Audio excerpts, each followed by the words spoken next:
Welcome to this video on Rocket DevOps Test. My name is Herman Rensink and I'll show you how to extend the test plan that we created in our first video. Um, More specifically, we'll show how to add parameters to your action details, how to add attachments and use them, how to define result files, and how to define success criteria that you can apply on an action. And I'll show you these concepts on the command action that we use so far, but they are applicable to all action types that RDOt supports. So we ended up with a test plan called Herman. Let's rename that to something more suitable. RDOt plan. And let's go to that first test case and clone the action we had here. So that one printed hello world as we saw, but now I'm going to do something different. I'll call this one hello planet, because for this action, what I'll do, I'll create a parameter, some sort of variable called planet. Oh, sorry, planet, and let's give it a value Mars so far, and change the details for this action to not say hello world, but to say hello planet. All right, so we can save this and run it, and you will not be surprised that it will now print hello world in the first action, of course, but it will print hello Mars in the second one because the variable is substituted on the command line. Let's see, is it ready yet? There it is. And hello planet indeed has success because there is output. The result code is 0 and it says hello Mars. Well, all fine and nice, but now um, let's add success criteria. So for instance, let's pick this one up and add a success criteria that the output indeed should be Mars.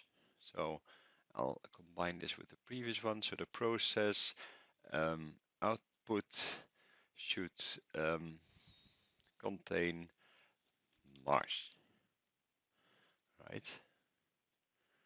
And if I run this, it will succeed. But now if I change that parameter, so change the value, change the output, we'll see it fail. I'll make this Venus, save it. And if I run the test case now, what I expect is that still hello world will succeed because all that does is check for the standard result code that any Windows application or any console application basically emits upon success. But the second one will fail because now it expects there to be Mars, but if we check the output, it really says Venus. So this is how you can apply success criteria to the output of an action. In many ways, there are several ways, several different types of success criteria that you can define. We'll see one shortly because we're gonna add one more command, but we'll do that through attachment and using attachment and result files. So in this action, I will run a script that I created, which will create a lorem ipsum text file. Lorem ipsum, and I create a little script right here, which will execute, which will create that file for me. So I'll add this script as an attachment, which I can then run as part of the action. So let's again cmd.exe. In this case, I will run lorem ipsum.cmd, right? And I know that it will create a text file called lorem ipsum.txt. So I'll say, you know, RDOt, anything with a text file, please attach it to my results record. There you go. So if I save this and I run this, let me disable these two. They're not really useful at the moment. This one and this one. So if I run this, I expect there to be basically one output file. Let's see,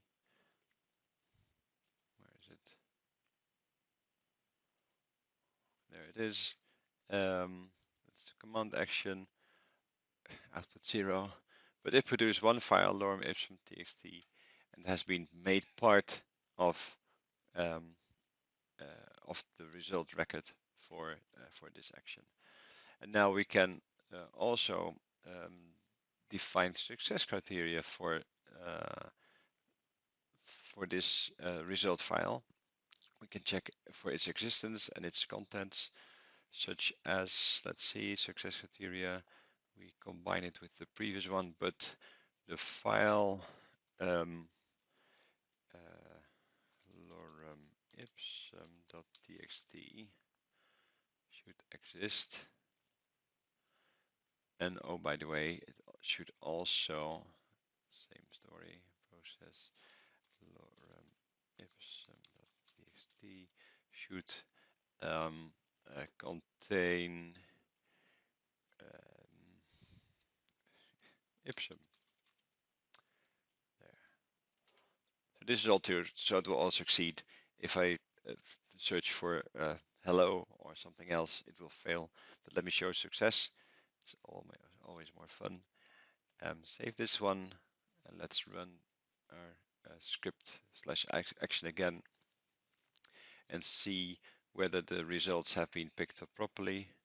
It's still in progress. 1 second. And now it succeeded. Let's see. So we see here the file exists. It ran our test on disk, and that's it for this demo. It really shows you how you can make custom success criteria, how you can set parameters, which you will be able to override from the run dialog, and it shows you how to work with attachment and result files. Thank you.